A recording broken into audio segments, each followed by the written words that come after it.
Greetings, everybody. It is Cheryl Grant, Director of Social Networking for the Haystack MacArthur Foundation Badges for Lifelong Learning Competition, and we are ready to start our webinar. We have David Theo Goldberg joining me. He is Executive Director of the Digital Media and Learning Research Hub and co-founder of Haystack, which administers the Haystack MacArthur Foundation Digital Media and Learning Competition. And we're also joined by Matt Thompson, who is Education Lead with the Mozilla Foundation. And we are going to open up questions and have both David and Matt answer them for you. And before we jump into that, I'd like to just talk a little bit about some of the interactive parts of this webinar. The GoToMeeting does not have the most robust real-time social features, so if you'd like to participate in a back channel, we encourage you to use the Twitter hashtag DMLBadges. For those of you who are participating by web and want to submit questions, you can do so through the chat box. I think some of you will have interfaces that have questions. Either if it says questions or chat, feel free to use that to submit questions, and we'll try and get those covered in this webinar. If you have additional questions that don't get covered or something comes to mind afterwards, you can email them to dml@hri.uci.edu. And we have been archiving all of our webinars on dmlcompetition.net, and I think those are going up on the blog. I'm pretty sure you can look back through the last couple of entries and you'll find them there. Our next webinar coming up after this on November 16th at 3 p.m. Eastern Standard is Designing Badge Systems, and that will cover more of the conceptual and technical parts of designing for this competition. So mark that on your calendars. Registration's not yet open, but the details will be finalized, and that's going to go up on the dmlcompetition.net blog as well. Let's see. We want to make sure everybody also knows that the submission deadline for stage 1 of the competition is November 14th. We did push that back. Hope that helps everybody. And there's additional details about some other timeline changes, mostly just to accommodate the pushing back of the stage 1 deadline, and that is on DML Competition on under the timeline. And first of all, though, I want to make sure everybody knows that this webinar is to talk about the competition application process. David and Matt are going to cover general questions about the Badges for Lifelong Learning competition, and of course we want to make sure everybody gets fair treatment, so we can't provide specific feedback on your proposal, but any general questions we're more than happy to address. We have some questions that we wanted to repeat here that were asked in an earlier webinar, just to make sure that for those of you who don't have time to go back into the archives, get some of the ones that seem to have a lot of people asking them. So some of this will be a little bit of repeat, but we also know we're going to get a lot of activity and questions coming in from you, so we'll try to cover those as quickly as possible in this hour. And to start off with, to get down to things, I'd like to go ahead and introduce David Theo Goldberg once again. David, hello. Hi, pleasure to be here. Hi, David. Sounds like we're hearing you okay. Hi, Did you want I to, think I'm now unmuted. Yeah. Okay, Can great. you hear me? So David, Yeah, I can hear you just great. So David, if you want to go ahead with your overview, we'll hang tight, and hopefully we'll get some good questions. Thank you, Cheryl. Welcome, everybody. It's a pleasure to be here. We're thrilled that you're showing interest in the Digital Media and Learning competition on Badges for Lifelong Learning. Let me start just with a little bit of background.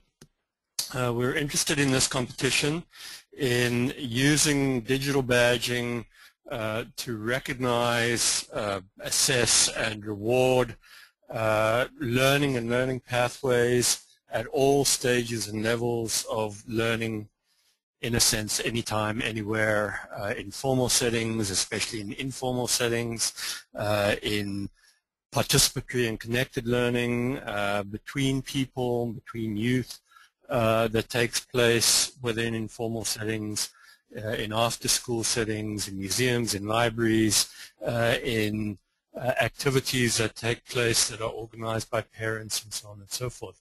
And the point is to be able to recognize and reward that learning and to bring it to the light of day so others can see what kind of learning people have, what kind of knowledge, competency, and acquisition they have within various domains across a very wide spectrum, ranging, let's say, from architecture and archaeology to zoology and other forms and everything in between.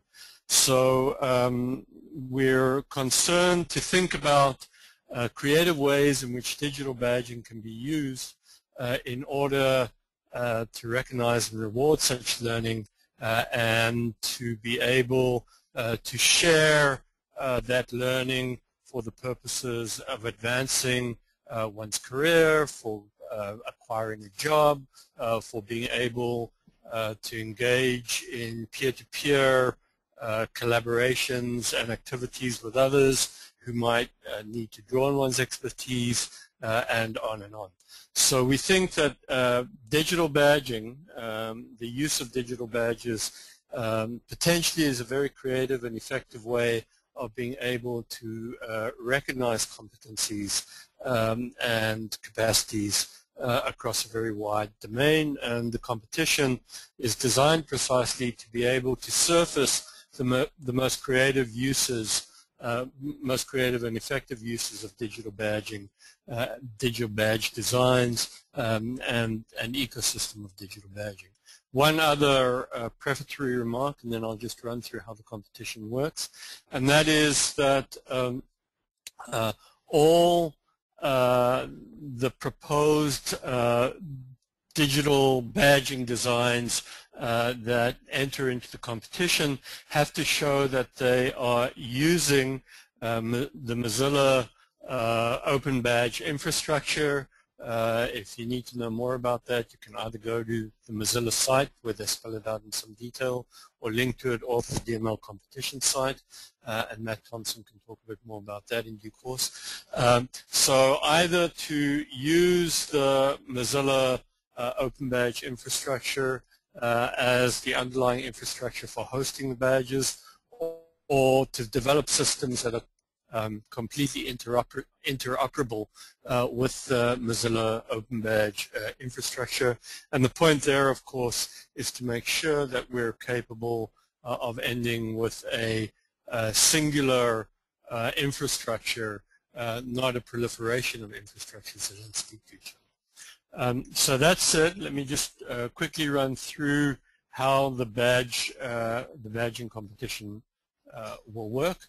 The competition runs in 3 stages, and you can think of the stages in summary fashion as stage 1, the call for learning content, stage 2, the call for badge designs, and stage 3, the big finals. So stage 1 is the call for learning content for in any domain, really. Appropriate learning content for which badges would be an appropriate mechanism to recognize, assess, reward, and share the learning that takes place, the competencies and capacities that are acquired with respect to the learning that takes place in that domain.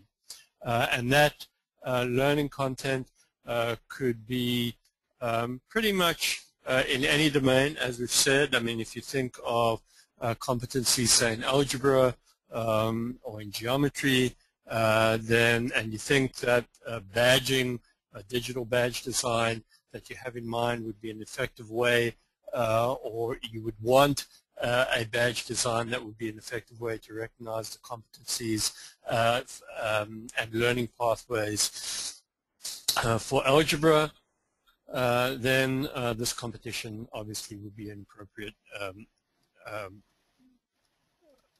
way for one to propose that. If you think of astronomy, right, and you think that there's learning to take place in astronomy and that it's great learning content for children or for youth or for college students or for adults more generally, and you think that it would be terrific for badges to be able to recognize the competencies that are developed, then likewise this would be an appropriate mechanism. There is also, along the side, we have a number of collaborators ranging from government agencies like the Department of Education, the Department of Labor, NASA, and others, as well as some other organizations like the National Association of Manufacturers, as well as corporations like Intel and Motorola and Time Warner and so on and so forth, who are proposing learning content coming out of their own experiences and for which they are calling for the development of badge designs, badging system to recognize the learning that takes place. Just to take one example there, NASA's robotics program for youth. They have a very compelling robotics program for learning all about robotics in relation to space age exploration, and they are calling for the development of a badge system to recognize the competencies and learning that takes place in relation to robotics. So stage one, the deadline is November 14th, so it's coming up in a couple of weeks. Each proposed set of learning contents will be publicly available for comment up to and including the competition stage one deadline. There will be an expert panel of judges, and that expert panel of judges will choose the winning proposals that, together with the collaborator content, will go forward to stage three, which I'll come back to describing in a moment. So stage one is the call for learning content. Stage two is the call for badging designs, either for that learning content, the winning learning content that will be available on the website once chosen at the end of January, or for collaborator content, which will be available all the way through stage two. So if you think, oh, that's great learning content, I have a terrific badge system that I want to design and propose, you can go ahead and propose it either for winning learning content or for collaborator learning content. Or you might think that you have a terrific badge design, in a sense, in the abstract, and you want to propose it on the basis of some fantasized or other learning content that you have available. You could do that. So there are three ways in which you can propose a badge design at stage two: winning learning content, collaborator learning content, or let's call it just hypothetical learning content. Any of those would work. The emphasis at stage two is not on the learning content, but on the badge designs, and the learning content in a way is just to be able to exemplify how your badge design would work. And as we've said, the badge design has to be fully interoperable with or using the Mozilla Open Badging System. That deadline is the middle of January, January the 14th. And again, there'll be an expert panel of judges, and they will choose the winning badge designers to go forward with those badge designs to stage three. Now, stage three is very interesting. It works a little bit differently. We will be matching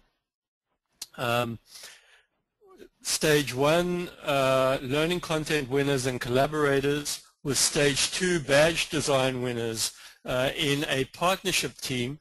These are teams that might already have been working together and have won both levels, stage one and two of the competition, or they might be completely new to each other and they would have a month in which to get to know each other, in a sense, virtually.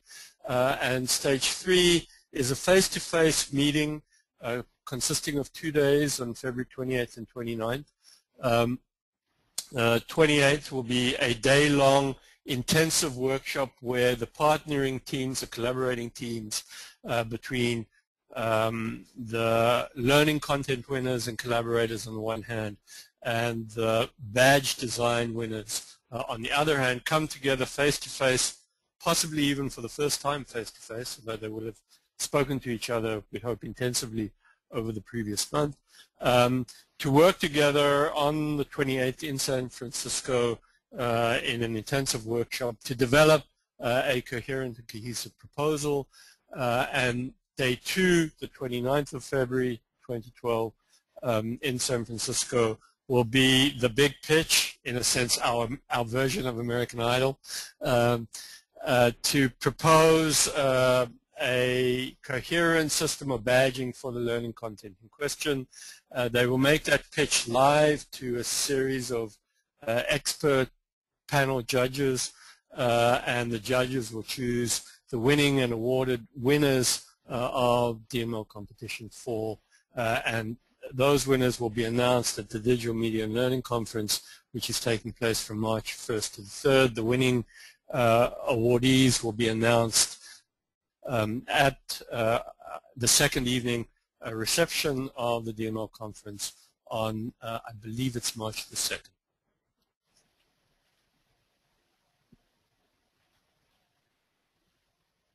Cheryl, do you? Okay, I'm sorry. For a second, I thought maybe we had lost you there. Good. Glad that you're still here. Well, great. And I know we have Matt Thompson is here. Matt, hello. I just want to check and make sure your audio is working. We have you here. Pleasure to be here. Can you hear me okay? Oh, great. Thanks. So Matt and David, we're going to run through some questions here, and I know last time we got some quite a bit of activity as we were going through things. So I'll try to go through sort of in general areas, but I know we're going to be jumping around a little bit as people think of questions and they get floated to me. So we'll start with some of the general questions, and if the question seems more that it's intended for David or for Matt, I'll put it out there to both of you, and if you feel like you want to comment on each other's questions, feel free to go right ahead. The first question is, and this is one that seems to come up regularly, so we wanted to revisit it. Who is the intended audience for this year's competition? And if you could speak to specifically for ages, if there is a youth designation, and also who the badges should be designed for.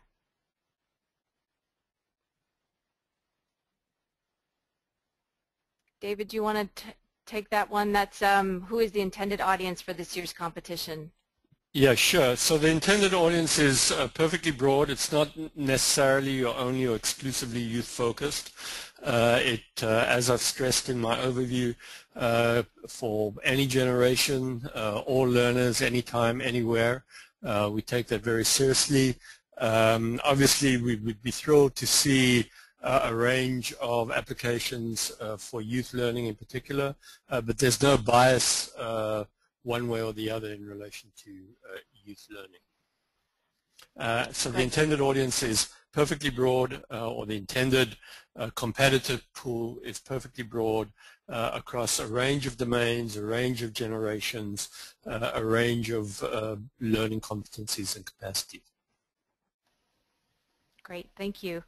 And also maybe you could speak to this phrase, and it's on our website, and I heard you mention it as well. If you could describe what a badge ecosystem is and what is meant by that. So we're thinking of badges both individually and discretely, a badge, a system of badges, namely an entire set or range of badges that represent different stages, say, for example, of a learning pathway with respect to learning in a particular domain, say like robotics, which I mentioned earlier. So a learning pathway in robotics might recognize the way in which some or other technology in robotics is mastered, by, say, a teenager, and then the teenager qualifies to go on to the next level of robotic development or competency generation. And a badge could be earned at each of those levels, for example. So that would be a system of badging, right, that runs through each stage of the learning pathways.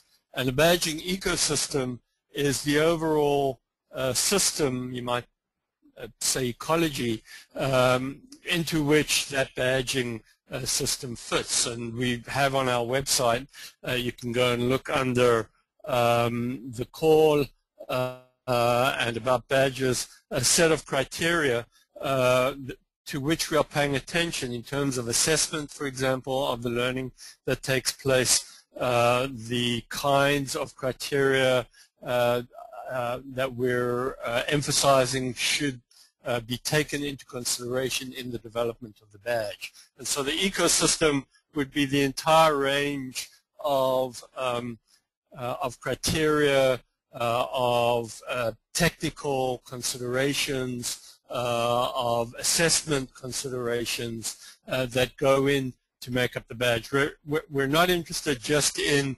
the beauty, the beautiful aesthetic of the badge. I mean, that would be one among various criteria that we're emphasizing. We're interested in the way the badge works and what it's drawing on in order to count as both an insightful assessment mechanism, a rewarding mechanism, and a way in which to share the learning competencies that have taken place. So it's that which we mean by the overall ecosystem badging. Great, that's a good description of it.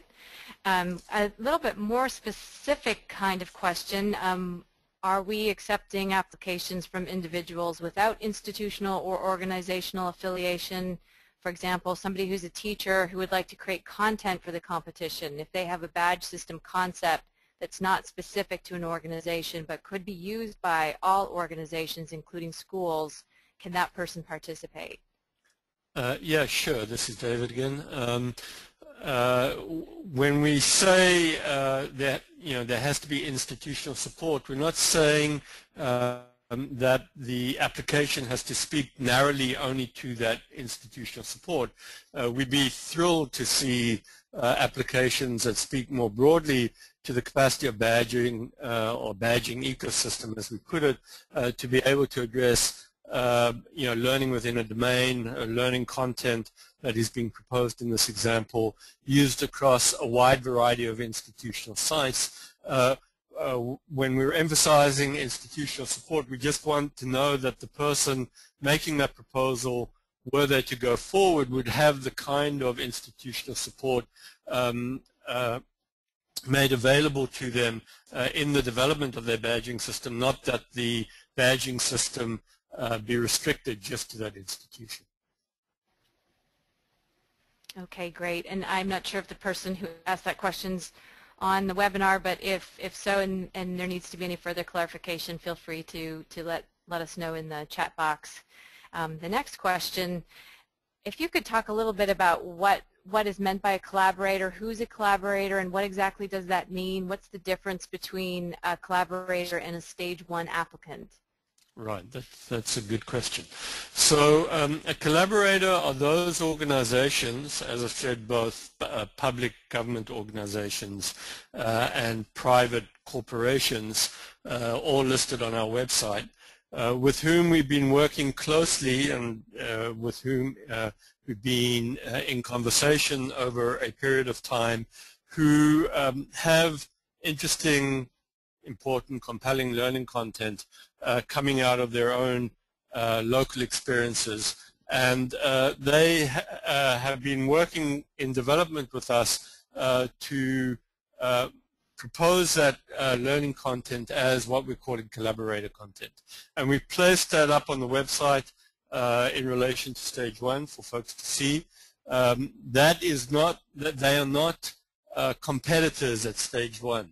They are competitors obviously at stage 3, like everybody else, but because they have been collaborating with us over a much longer period of time and have been working closely with us, they occupy a separate body of work in relation to the competition.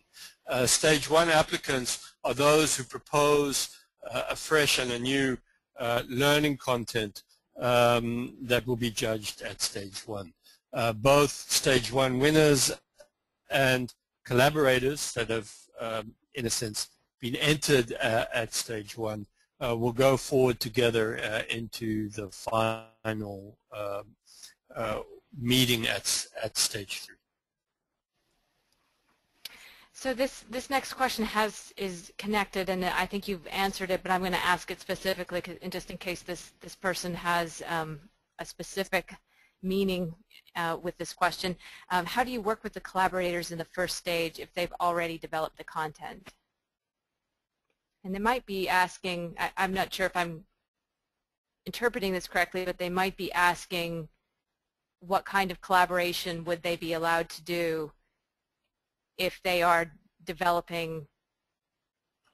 Well, that would be the second stage. So I'm not sure if that question is Right. completely clear. Yeah, there'd be no, I mean, two things. There'd be no, there'd be obviously no collaboration at stage 1 with the collaborators, right? I mean, the collaborators have proposed learning content that is, in a sense, whole and complete at the time it's loaded up to the website. So if you have intersecting or comparable learning content at stage 1, you can propose it, but in a sense it will be assessed discretely and on its own, not in relation to any of the collaborator content. At stage 2, we are not encouraging stage 2 badge designers to be in touch with the collaborators that are going forward. Their content will be available on the website, and one can propose a badge design, in a sense, in the abstract in relation to stage 2. You can pose questions to the website that we'll do our best to answer in relation to that collaborator content. But there'll be no collaboration de facto and concretely at stage 2 between a proposer, an applicant, and a collaborating organization. That will come at stage 3 should a winning badge design go forward.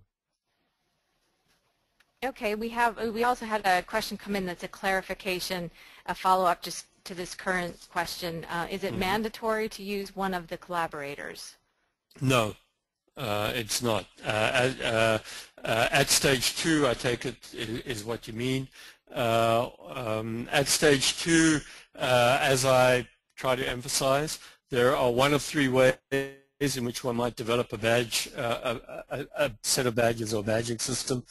Stage 2, you could propose a badge for collaborator content. You could propose a badge for winning learning content from stage 1, or you could propose a badge or a set of badges, a badging system for what I, for want of a better term, characterized as fantasized or made up or newly proposed learning content. The point of stage 2 is to develop really interesting badge designs, designs for badges, sets of badges, a badging system, and the content in a sense is a medium to be able to do that. So any one of those 3 ways would be permissible. Okay. We also have a very specific question. I think this has to do with the fact that some of our collaborators are federal agencies. Are federal technology contractors or federal employees eligible to participate? Yes, I would think so. Okay. And this one came up before, and I think it's a simple one. Can international institutions and organizations apply, and is the contest limited to U.S. applicants? Absolutely, international organizations, institutions, and individuals with institutional backing can apply. Indeed, we want to encourage the widest range globally, so please, if you're interested, do everything to get your applications in.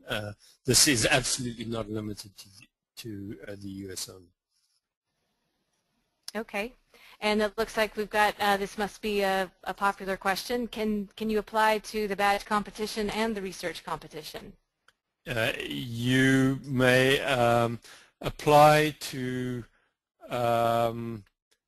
either you can be a PI. I'm trying to be careful over here. You can be a PI on only one of those two applications, but you can be part of a team on one and a PI on the other, or you can be a part of a team for both. That would be fine. You just can't be the PI for both. Great. You can apply, but if you're the winner, you can't be the winning PI on the. Okay, excellent. So we're going to move on to application and stage questions. The first question we have is, what are the stage 1 application requirements? How much supporting visual materials can we submit, and is there a limit to supporting materials? Technically there's not a limit, but of course you want to be mindful of judges having to read an awful lot of proposals and applications. So the supplementary materials, supporting materials that you submit should be submitted insofar as you take it to enhance in the best way possible, most effective way, your application. So you want to be mindful of what materials do that, how effectively they do it, and the fact that you want to get your idea across in as efficient a way as you can for a set of judges who are reading a large range of applications. Okay, great. There's also a cluster of questions that have to do with, I guess the best way to say it is the goals of stage 1 versus the goals of stage 2. So I'll go through these in order, but you may cover some of them just in some of your first answers. How specific should stage 1 applicants be in describing the planned badge system? Would we be interested in seeing specific assessments, like specific questions and challenges and mechanisms of validating badges, or should the applicants remain somewhat broad? No, the more specific and particularly it can be about what kinds of assessments, for example, that you're imagining, the better. At stage 1, you obviously had a 1,000-word proposal limit, so you need to be able to say it efficiently, clearly, as succinctly and precisely as possible. You can submit supplementary materials, but as I say, right, it's a proposal that will be the most effective mechanism for conveying your idea, and if it's not conveyed clearly in your proposal, no amount of supplementary material, I think, is going to convince a judge, just thinking about judging in the abstract. So you want to be as precise, not as general as you can be about those kinds of considerations. Even as you add supplementary material, it should be for, as I say, a proposal that is well written in the first instance. And this next question is probably similar, but I'm going to ask it just to make sure in case they're looking for something specific. Is it okay to submit an application without clearly defining the badges? At stage 1, I take it, is the concern. Yeah, as I was reading that, I was wondering if perhaps that they may be interested in finding out as they work with the learning content, as they start to collaborate, it could be that there's some adjustment in what the badge specifically might be called. Yeah, or I mean, for. that's an interesting and fair way to put it. I would think that obviously the emphasis at stage 1 is on learning content, but not any learning content for which you think a badge would be an appropriate and compelling mechanism for accessing and recognizing and assessing and rewarding. So while I understand the concern, we have compelling learning content, you do need to be able to convey to some degree why you think badging would be a good, novel, innovative, designed way in order to do those things in relation to this compelling learning content. So we're not asking you to say, at stage one, here's the learning content, and oh, here's the badges. Here are the badges that would effectively do these things for this learning content. What we're asking you to do in stage one is to say, here's really terrific learning content. It would be great, for the kinds of learners who it would be good to be learning this content.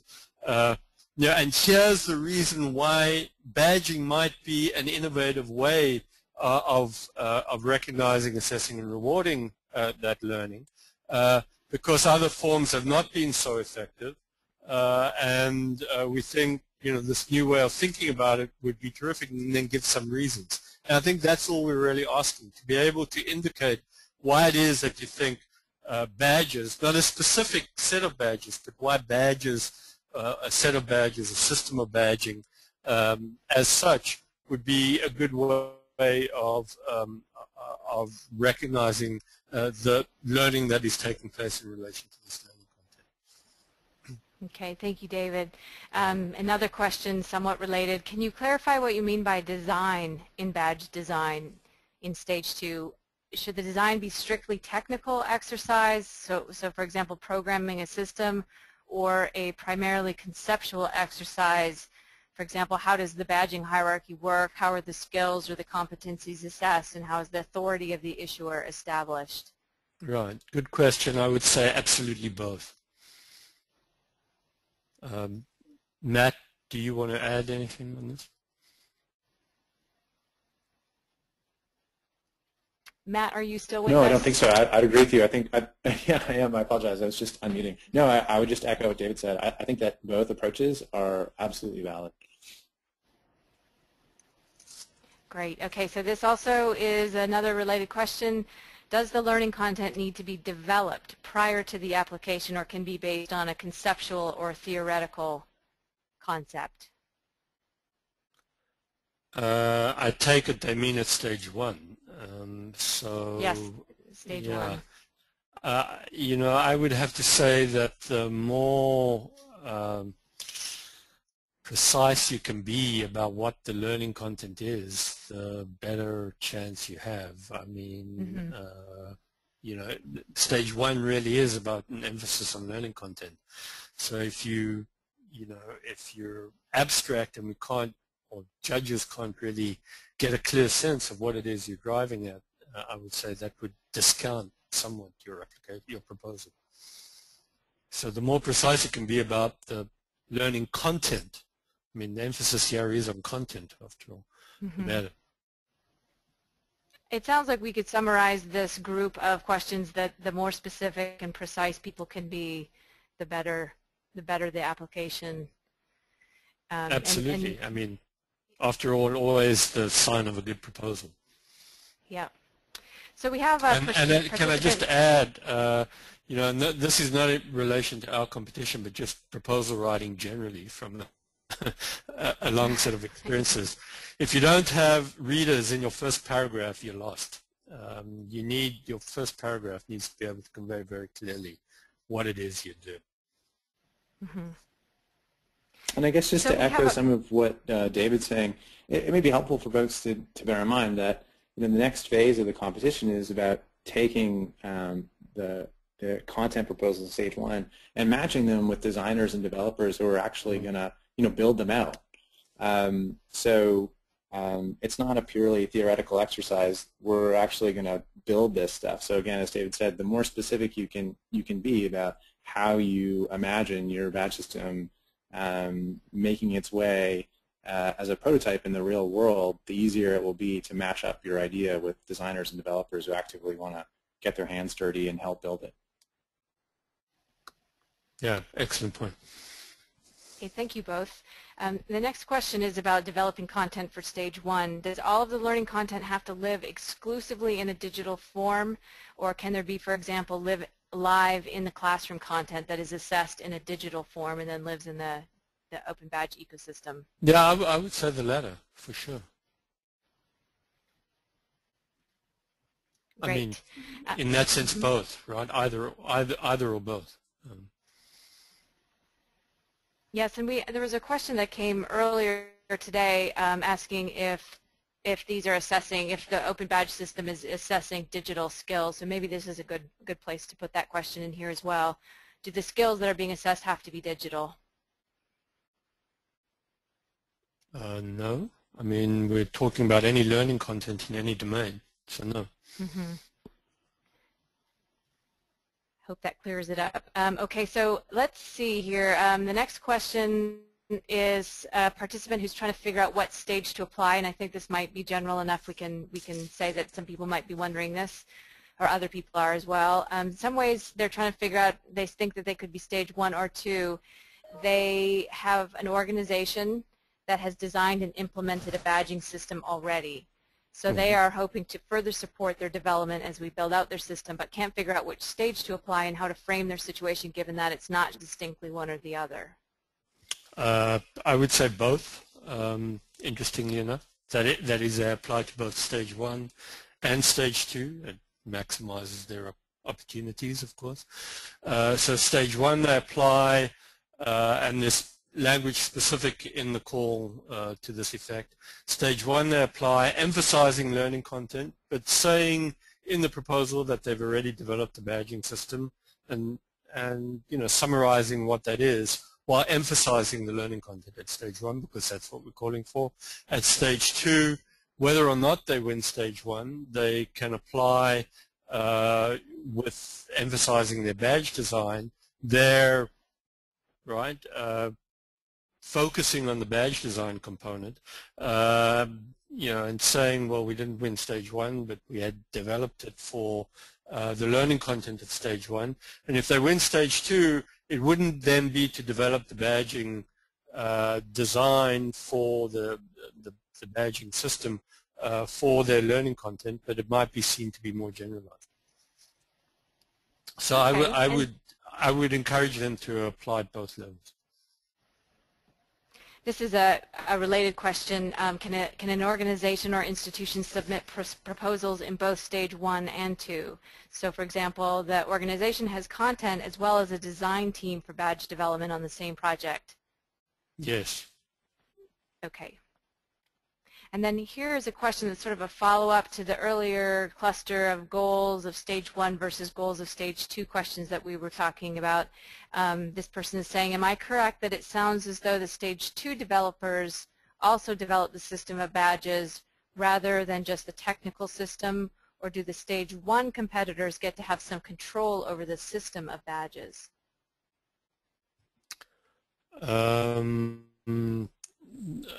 mean, obviously, the badges that get developed for the winning proposals will be a collaborative engagement between stage 1 winners and collaborators in stage 2, and we want to emphasize a collaborative engagement so that, while not necessarily comfortable with the language of control, there should be an effective collaborative working arrangement where the collaborators on both sides, both the learning content side and the badge design side, work effectively together in order to develop the best badging system available. Obviously, a badging system that were developed abstractly from, abstracted from the learning content would not be doing what it is that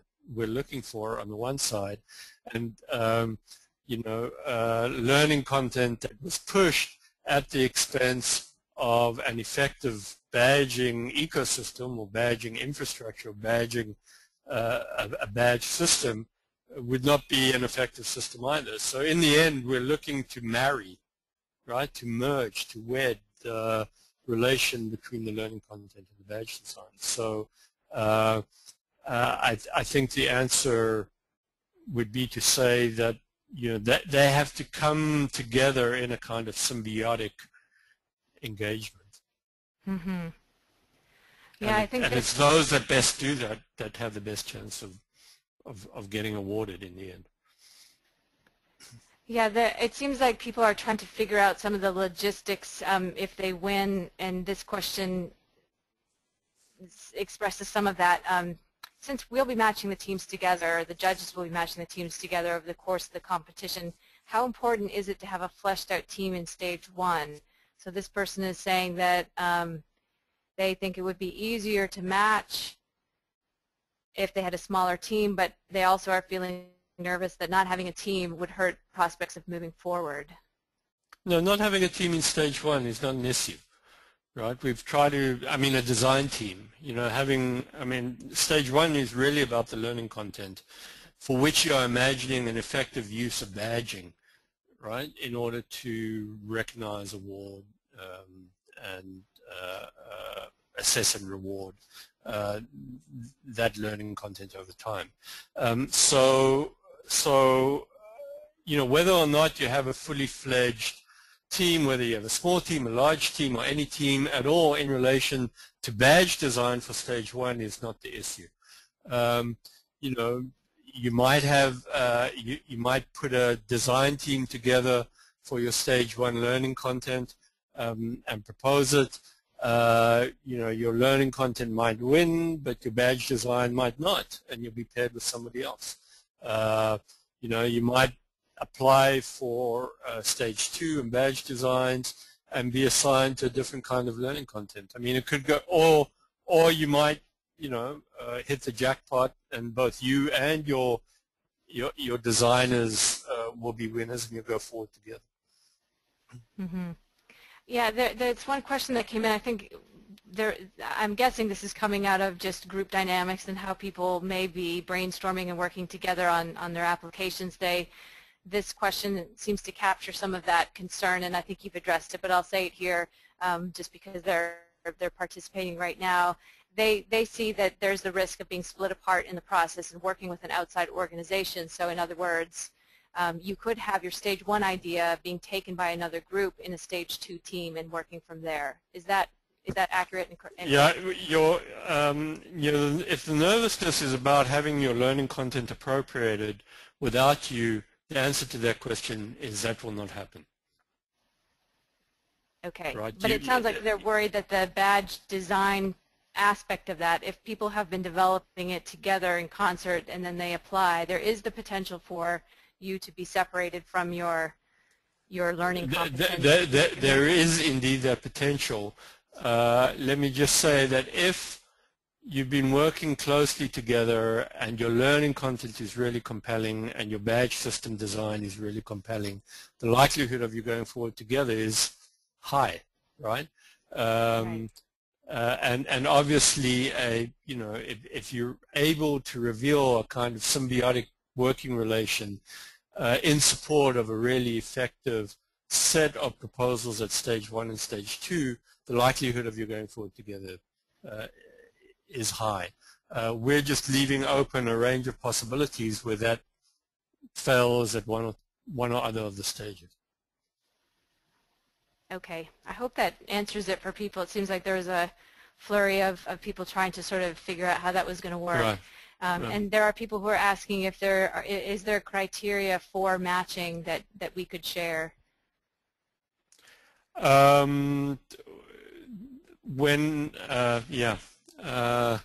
mean, the criteria for matching will be to try and figure out at the appropriate time, which is after stage 2 ends, you know, where we're able to see potentially really effective working relations between the two sets of teams.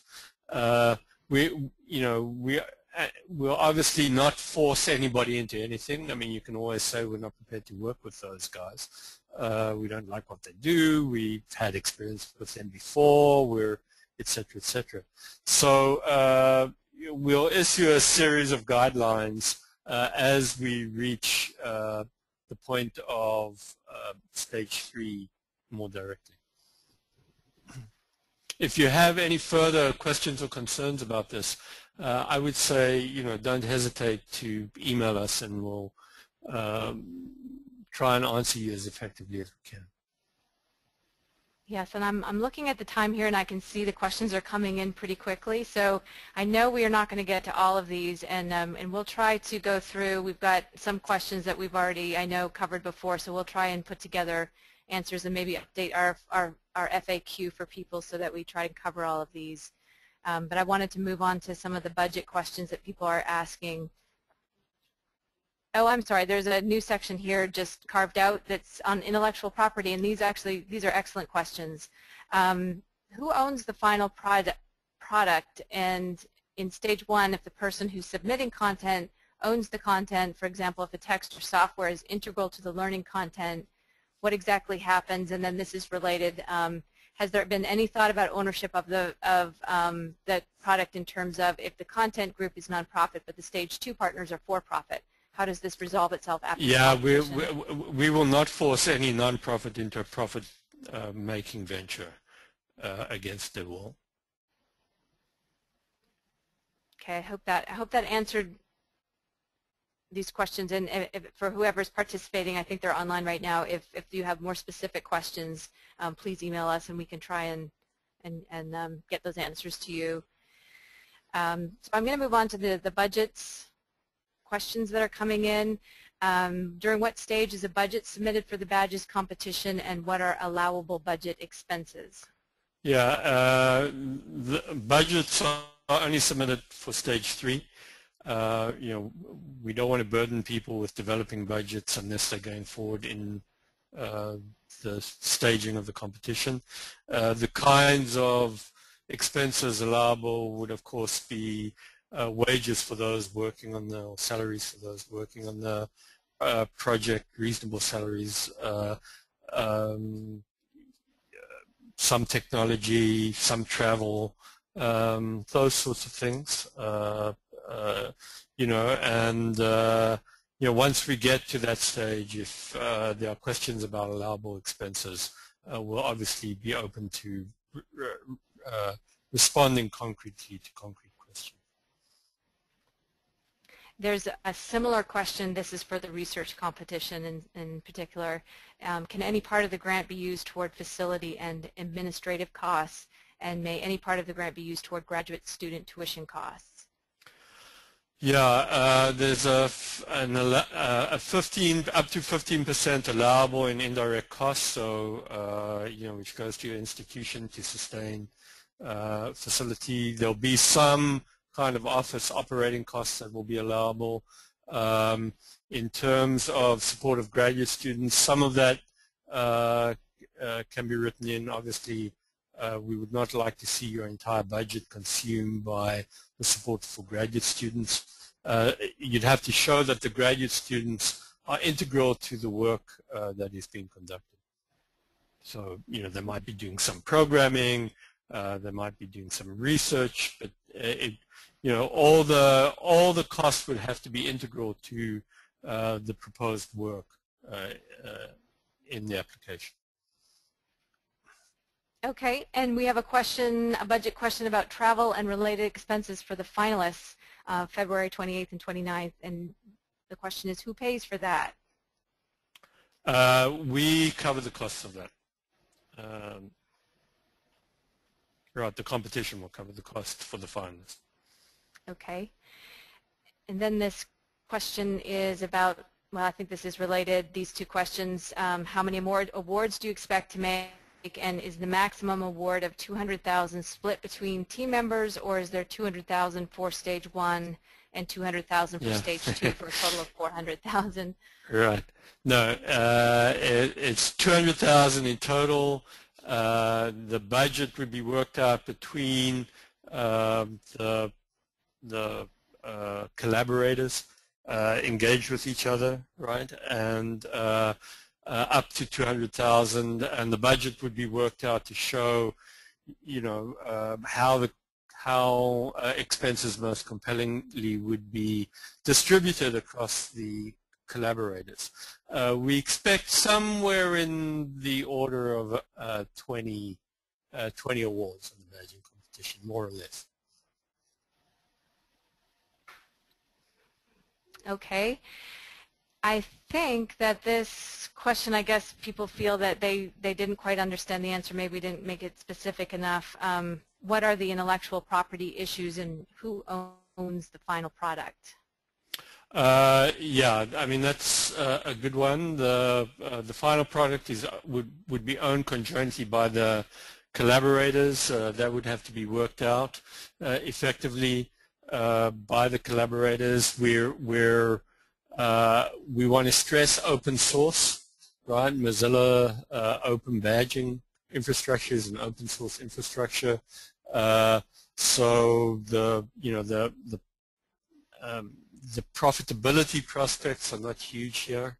In case you were, trying to become wealthy through this competition, it's not likely to happen. We do want to stress the open nature, the open source nature of the competition and its product.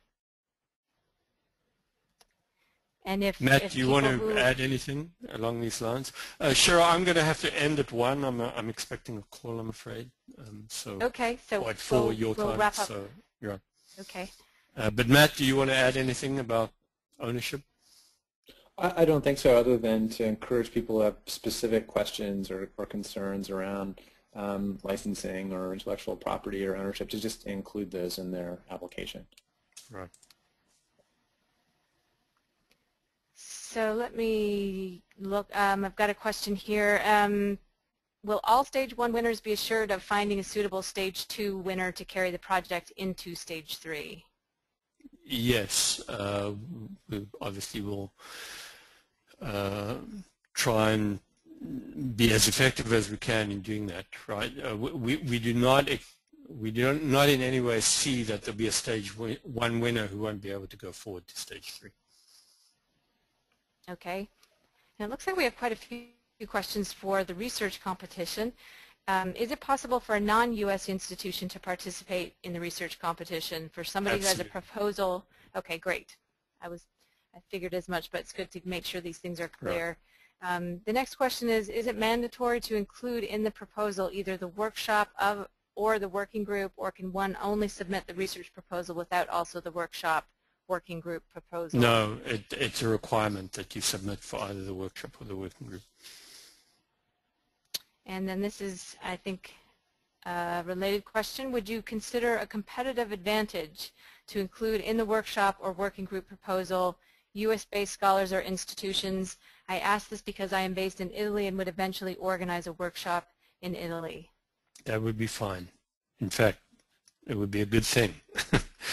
Right. There's no requirement that there be U.S.-based people involved. And then this question, I have to apologize. I'm actually not sure if we already asked it in this webinar, if it was before. But can people apply in both? Yeah, actually, I do think you covered this already, David. Yeah, you can apply in both. You just can't be a PI on both. If you win, if you were a winner, you'd have to be a participant in a winning team on one, while you could be a PI on the other. Well, I want to make sure you get to your next appointment, David. I know you're extremely busy, so I want to thank everybody. We've covered most of the questions. If there are any that we did not get to and you have a burning desire to know answers to, please email us and we will cover those. And also we update our FAQ page on the competition. So thank you, Matt, and thank you, David. Thank you, everybody, for joining us and for excellent questions. And we hope we'll see some of you on our next webinar November 16th on badge design. Thank you, everybody. Thanks so much, Cheryl. It's been a pleasure. Bye, everyone. Thanks so much. Bye.